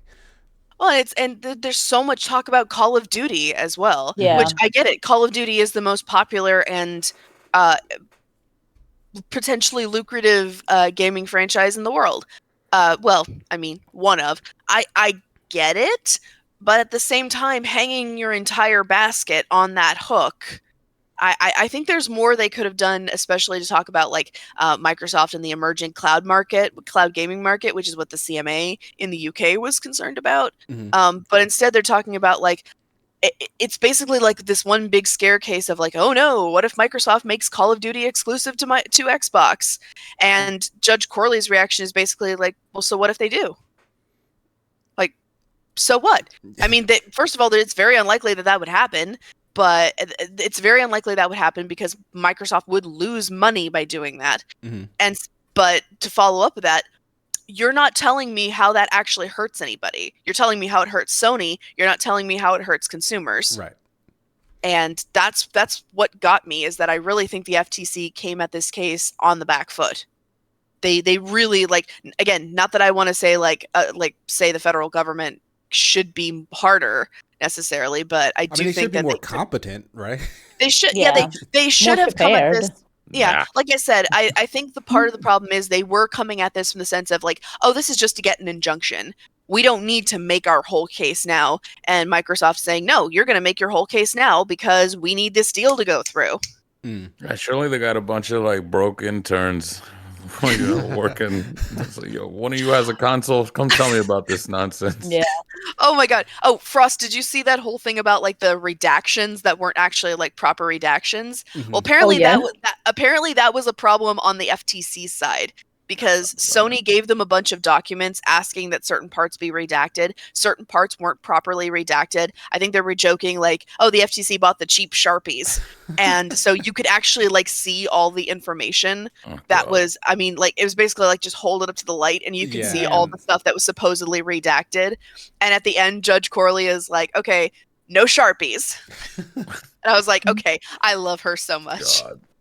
A bunch of clowns, a bunch of tomfoolery. Like, I get what they're trying to say, where it's like this would hurt Sony, but they failed to push that through to be like, yeah, if Sony is not there to also fight with Microsoft, then like problems come for the consumers. But they just dogged on and were like, well, you see, our argument is basically just repeating everything Sony said, and we didn't really come in with too much plan outside of that. Like a little bit, but okay. So I hope it stalls more. I hope it drains their pockets. Every last one of them. I personally love stuff like this, like when companies and businesses in the tech industry like fight. Like I'm heavily anticipating Meta and Twitter going to war. Like I hope that happens. But what I want to ask to you guys right now though is, all right, if we think the Sony argument, which we've been seeing for a long time, like Sony's argument as to why this is bad, was to help Sony, not to help consumers. But Rachel, you always bring up a really good point in that like monopolies are bad in general. We don't want to give Microsoft everything that it asks for in any capacity because they're a big company. That's really all they care about. Despite the great value of Game Pass, doesn't matter. But what do you think would have made a better argument for the FTC? Because the CMA chose cloud, which is still kind of a burgeoning market, so like there's not a ton of meat there, even though maybe it's a better angle than the exclusivity stuff that the FTC is going with. But like, is there anything that you guys can think of that would have been a better argument to convince someone like Judge Corley, who is very rational and not kind of going from side to side on this and like, you know, mouthpiece and whatever the FTC or Microsoft is saying? It still was in that sense. Like I think early in the trial, they described it as you don't want to own 100% oil when everyone's going to shift to electric.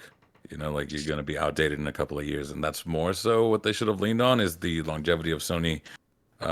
If you cared so much about the consumers, right? If consumers getting the best price meant that Sony and Microsoft need to be fighting for the foreseeable future, they could have angled that in that sense of like, if Sony dies out, Microsoft gets it all, the consumer suffers. But they just kept on faltering. Yeah, I mean, like that's something that was actually a point that was made. I don't necessarily think by the FTC, but like earlier in the case when they were putting forth arguments, I think actually the CMA might have brought it up, is that one of the problems with Microsoft being king in the emerging cloud market is that they can basically set the price. And like, I mean, considering Xbox Game Pass costs just went up, like they just raised the price of Xbox Game Pass. And when you don't have competition, you can do those things. And there's no reason for you not to, because, and I actually think the FTC could have brought Nintendo in as a good example of like Nintendo can set their own prices on their own IP. And that, well, I mean, that's not something the FTC can even like call them on because they own that IP. Yeah. So, I mean, you're allowed to set your price on like something that you own completely.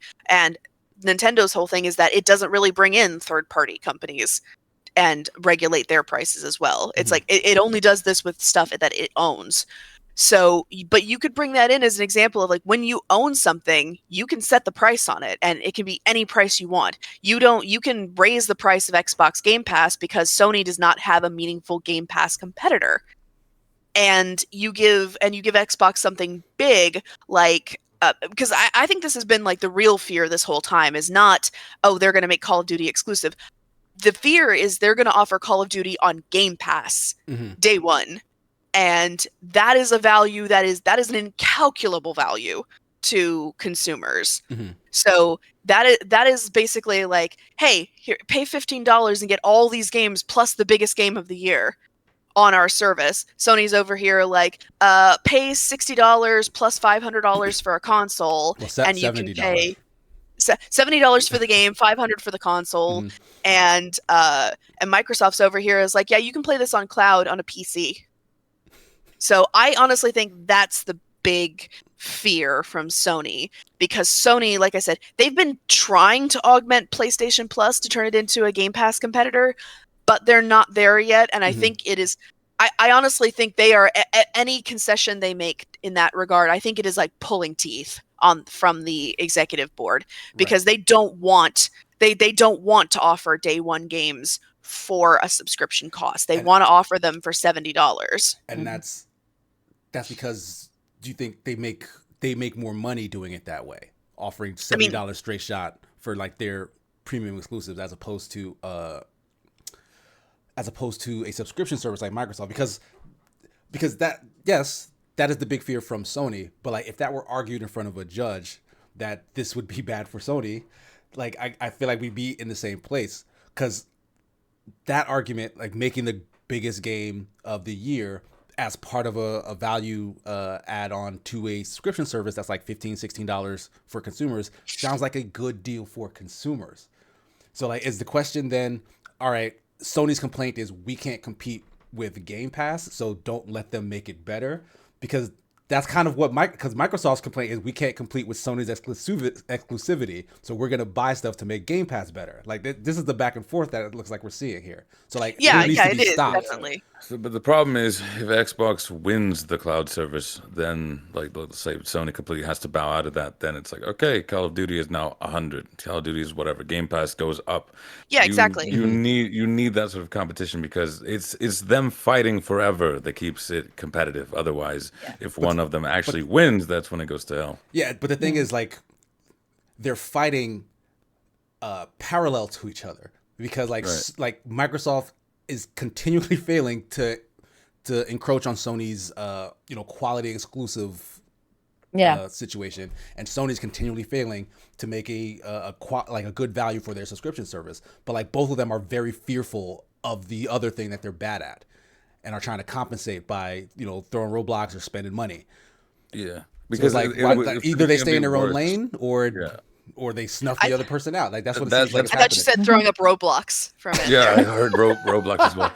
That's where it gets kind of weird. It's like Xbox saw that they weren't going to do too well with consoles, so they looked to the moon essentially, and they started buying up all these assets, all these studios that like what have they released within the past couple of years, and they even use that. They're like, look at us, we're not big competitors or anything, but say that they do get the entire market on cloud. All those studios that you know and love that makes those games are just going to become more Redfalls, because they control all of that nonsense, because they keep on buying it up.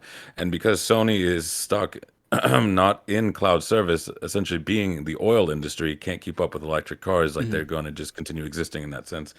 It stuck out in a way here where they said, the FTC then argued the harm is we end up in a world where instead of having content available, it's all just Game Pass, and maybe Sony has PlayStation Plus, and those two suck up all the content. And I'm like, that's it. It's like, it is just this big arms race between the two. And if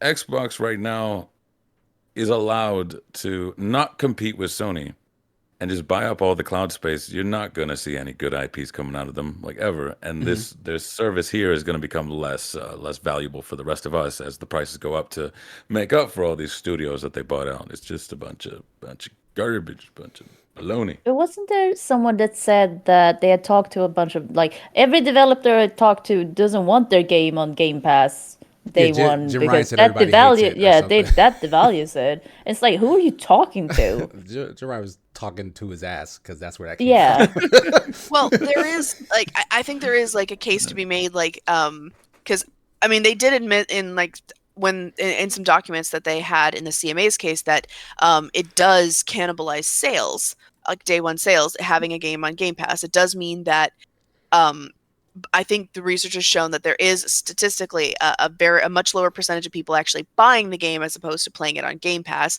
But that's what Microsoft uses its money for, is they compensate the developer for the lost sales by basically giving them a payment up front. At least that's how I've been told it works. Yeah. That seems to be the prevailing theory, because I don't think they've spelled it out anywhere fully yet. And I think it changes from the most part. Like they'll do different sorts of deals with different companies based on, like, I guess how much they wanted or what the perceived value judgment is for like the person who's participating, like if it's an indie game or something. But wasn't there a whole thing about Starfield too, about that? Called it Star whatever. She was not having it. I think I don't think that was ignorance. I think she was just over it by that point. Oh yeah, absolutely. Like even when they said, so what if Sony Plus can't compete with it? And she said, why aren't you trying to make it better? Like why does it suck then? Oh yeah, she said, what do you say to Mr. Ryan, who said that there was nothing anti-competitive about Microsoft making Starfield exclusive? Under what you just said to me, that is anti-competitive. And the FTC said, I don't know the basis for why Mr. Ryan is less upset about that one than Call of Duty. And Judge Corley said, because he does the same thing. Right. Yeah. So, yeah, it's very both sides are kind of telling on themselves here, I think. Yeah. And it is still galling to me that Microsoft's argument is basically, oh, look at us, look at our little sad little face here. Yeah. We can't possibly compete unless we literally buy the key to the bank. Yeah. Pretty much, yeah. So, yeah. And again, not to be an advocate for the big corpo, but is there a possibility that if Microsoft were not to take the acquisition route, that Sony would run them out of the business based on just straight up quality? Like that's why I want them to stalemate, because you don't want Microsoft to win this, but you also don't want Sony to win this. Right, exactly. Yeah, like I'm not saying well, it shouldn't be Sony winning it. That's the thing. And that's why I'm mad about the FTC's case, is that they have made this a Sony versus Microsoft issue. Sony should not be part of this. No. I mean, I understand Sony should not have been part of it, but that was kind of their own fault.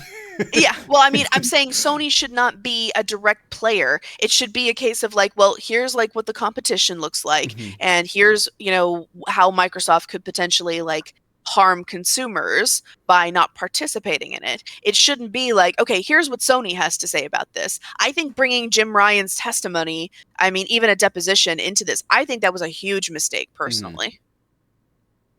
Good old Jim. Yeah. I mean, yeah, No, I understand. I I get understand, like as a like sort of like an industry expert witness. I understand that, but you're still bringing in the competition to basically say this is bad. Don't let this happen. And I'm like, okay, how did I benefit from hearing that? I know you think it's bad. Yeah. How did I, the corporate consumer, rival. benefit from that? Yeah. So yeah, I think that a win state for us would be for and Judge Corley I think also said this as well, for the FTC to force certain like additions to the acquisition that would keep certain large franchises multi-platform, and also potentially I don't want to say like put gags on the cloud gaming space, because I don't want to do that necessarily, because it is a big up and coming space. But I do think maybe they should also be allowed, like when it comes to multi-platform, they should also be allowed to offer them. They should also be forced to offer them on other cloud gaming platforms, because that would incentivize people to bolster and put more work into their cloud gaming platforms. So I don't want to just straight up say like, okay, Microsoft, you can't have this. Be like, okay, Microsoft, you can have this, but you got to share. Yeah, pretty much. Yeah. Because that's the whole point right now. They're just buying as much as they can to not share. Mm. I'm not convinced. Sorry, I'm not convinced that they're buying it to not share. Like they're not using it. I feel like they're buying stuff to stay relevant. And yes, it is cheating. Like I understand 100% why Sony would feel salty about that, because they have cultivated quality through acquisitions. Like, oh, this is a small studio, let's pump them some money, see what they can do, and then you get a Spider-Man type franchise, you get a Horizon Forbidden West type franchise, right? Like that's Sony knowing how to make video games in this market and do it well, right?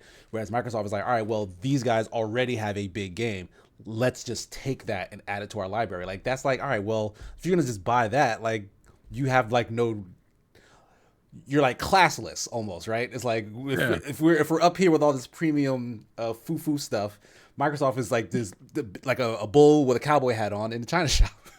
To be fair, yeah, that's how it goes. To be fair, Sony did kind of do that as well with Bungie. Yeah. Yes, they did. Yeah. So I mean, I understand what you're saying as well. It could be argued that that's a reaction, right? It's like Microsoft is doing this, like, well, we now have to do it. So like, and that's another reason why they would. I think those were both in production at the same time. I really don't think one was a reaction to the other, personally. Or at the very least, a reaction to the Bethesda buy. Yeah, that's fair. That's fair. Because like we saw in this court case, Microsoft was shopping a lot. They were potentially looking at buying Square Enix, looking at buying Sega, looking at buying Bungie. So like Sony must have gotten wind of that sort of thing. It was like, we got to start getting stuff, otherwise Microsoft is going to get it all.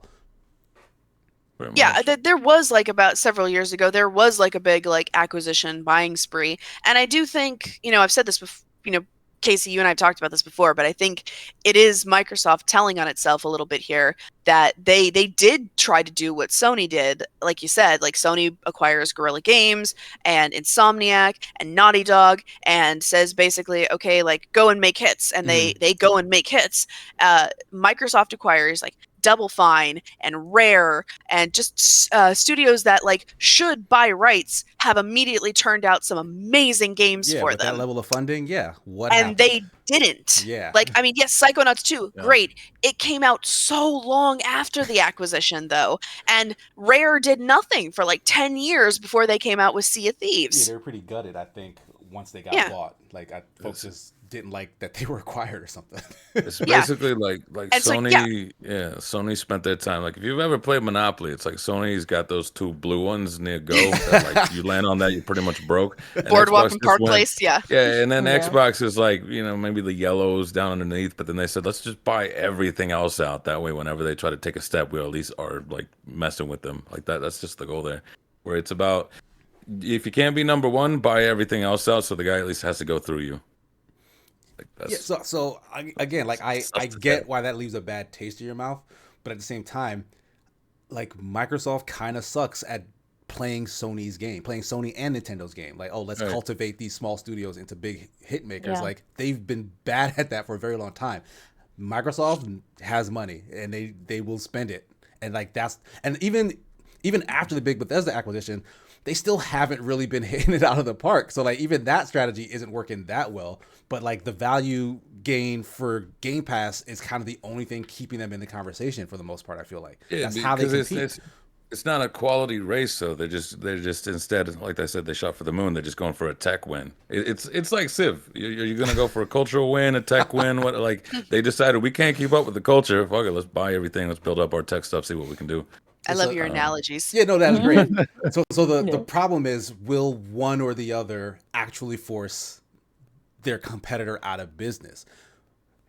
And like I feel like no, like either way, like if Sony continues down its No. path, if Microsoft continues down its path, I feel like there's still space for the other one to exist.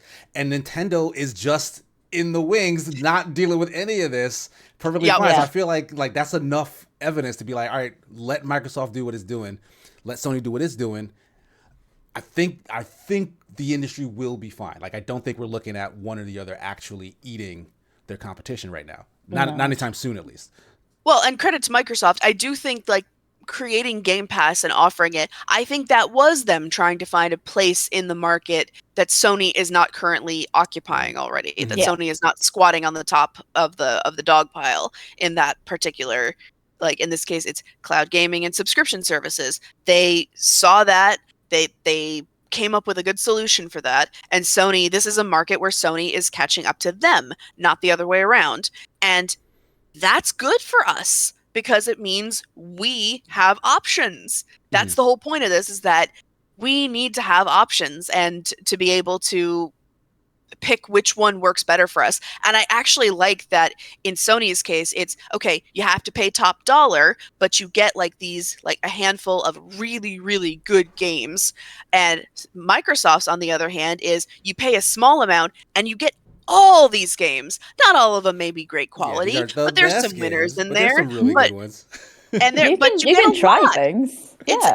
It's two different forms of value, and frankly, I like that we have one of each, and it's not Yeah. just Microsoft trailing Sony and Nintendo. It's them actually trying to do their own thing. Mhm. So I kind of like the way this is right now, but I also understand that coming in and buying and scooping up a big company and being, because I understand if you look at it that way, then you can then from the FTC's perspective, Microsoft is basically coming in, scooping up a giant like plum and saying, okay, we're going to give this to the people who pay the small fee.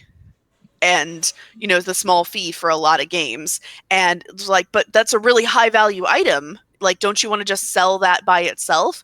And they're like, no, we're just going to give it to the people who pay low cost. And like, but what'll that do to the one who is like offering like high value, like small, like fewer but higher value items? Mhm. So again, like, sorry, my thoughts are a little disorganized on that point. No, I'm fine. not as good as Frost No, is yeah, as no analogies, bother. but I was trying. I like No, that all plums. makes sense. So, I mean, do you guys have any, like, I'd be curious to know, what do you guys think Judge Corley is going to do? I think she's with you. And the like, you can have Yeah. it, but I'm gonna put some gags Yeah, in. cap- But well, not caveats. gags, but I'm Yeah. gonna put some barriers in here. Like you need to share. That's the whole thing. It's coming down to is like you need to take this and share because I'm sure she and many others know that the reason they want this acquisition in particular is with the cloud space. They also want to push into mobile. Like they want to grab more of that market as well. And racing to be first, that's fine, but racing to like just take up so much of the market a lot faster, they have that kind of money now. Like, we didn't worry about that in the 2000s and the 2010s, but they do have enough money to just buy up an entire space, and then it goes to absolute shit. My worry is what happens when Xbox is like, God, we didn't get the tech win. Now what? Because I am hemorrhaging money of all these studios I bought. That's my concern, because what's also hurting the consumer side of things, it's like, I'm gonna buy all these things. I can make all these quality games. It's like, yeah, but you're putting out like garbage like Redfall and all these loot boxes and all these monetization, all this garbage. What it should have been is the FTC saying these habits are creating anti-consumer practices and very predatory market just traps, essentially, right? Where they're focused more on getting as much money and not delivering any product. It should have been FTC and representing the people versus the AAA space.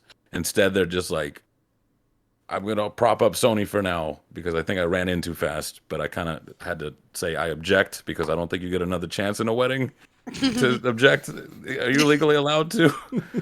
I know they give a moment where they're like, any objections? Are you allowed to after the No, fact? after that.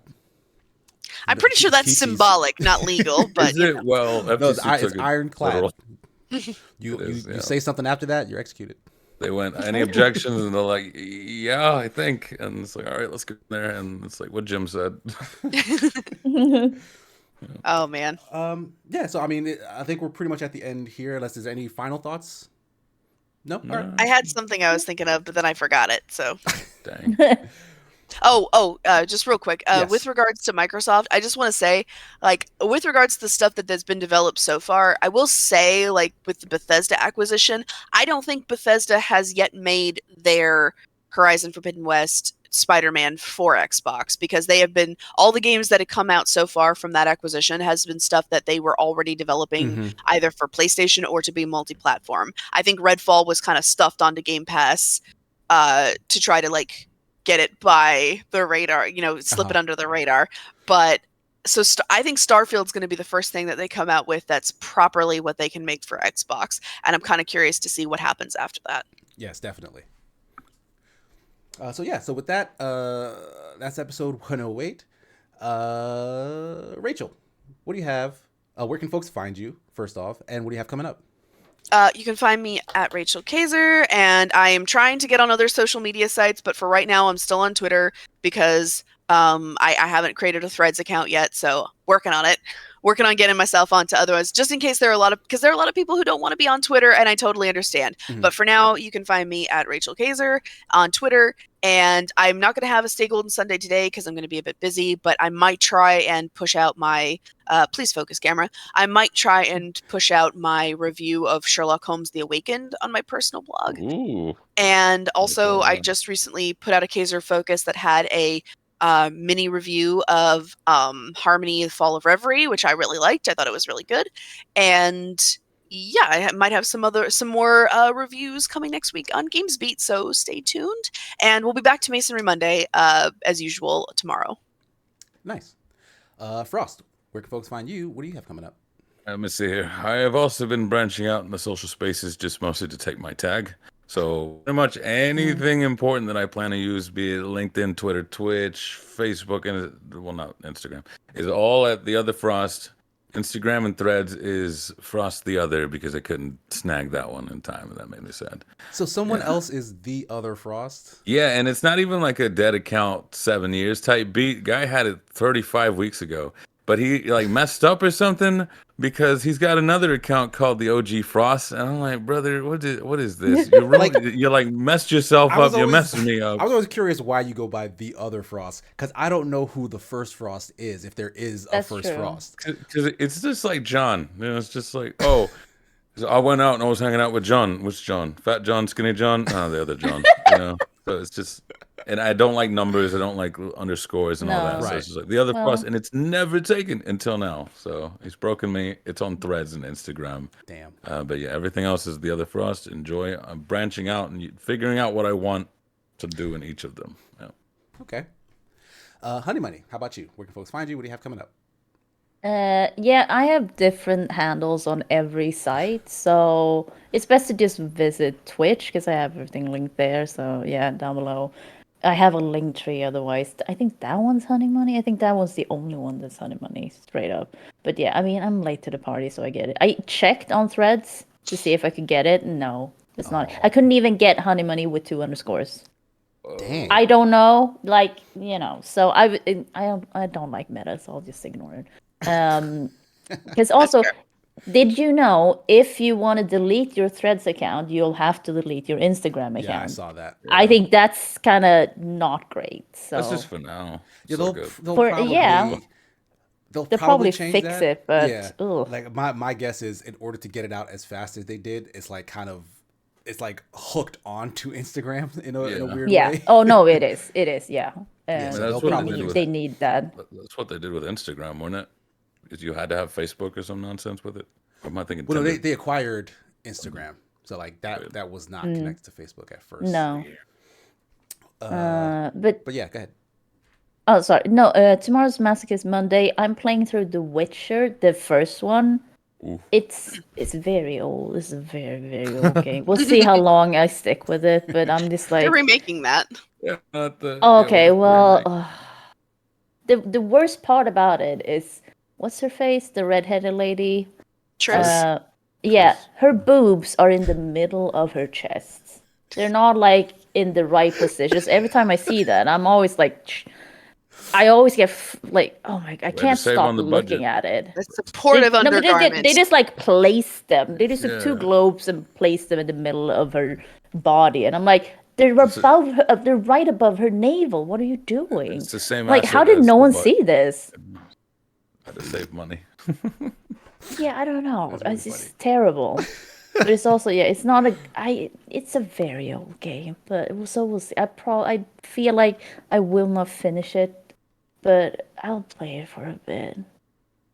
I'm so happy about it, as you can hear. No, I mean it's Massive nice to Monday, experience like older stuff, even if you don't finish it. Like you just get a sense of like what it was like, and then you move on and see why the world is a better place now. Yeah. As for me, you can find me at Sigma Gears 9 on Twitch, Twitter, and Threads. Yes, mine was not taken because my name is Strange. Outside of that, though, I don't have like a ton of content coming up. But I did mention on game night last night that we were like looking at wedding venues and stuff this past weekend. Yeah. And very soon we may have a date to announce. And along with that date will come a series of streams made with the purpose of raising money for that wedding. Because goddamn, is this going to be very expensive? So I'm genuinely hoping that the generosity of our community will help us out. It'll be a really long fundraiser. So hopefully we'll get some help. Like I'm not gonna try to fund the whole thing through through streams or whatever, but like I do intend at the very least to have like if we reach the funding goal to be like I will dedicate like we're gonna get the wedding stream so that everyone who wants to like watch my everything that goodness. goes on Oh, can see it. wow. So like that'll be like Okay. the top goal if we hit that. But I'll be honest, I don't think we're gonna hit it. Crazy. But Well, we'll see. what's We'll the see. goal? Now I'm just like, are I'm- you I'm- asking I'm for going- $1 million? I'm going back and forth. $1 million, goddamn, no. Jeez. I'm going back and forth That's like- on what the number is going to be. I want something that's like that will be useful to us, for the amount of effort it's going to take. It's going to be me and my fiance kind of doing this fundraiser series of streams or whatever. So I want Yeah. Brother. I don't want it to be like the whole cost, but I want it to be a meaningful chunk of it. So we'll see.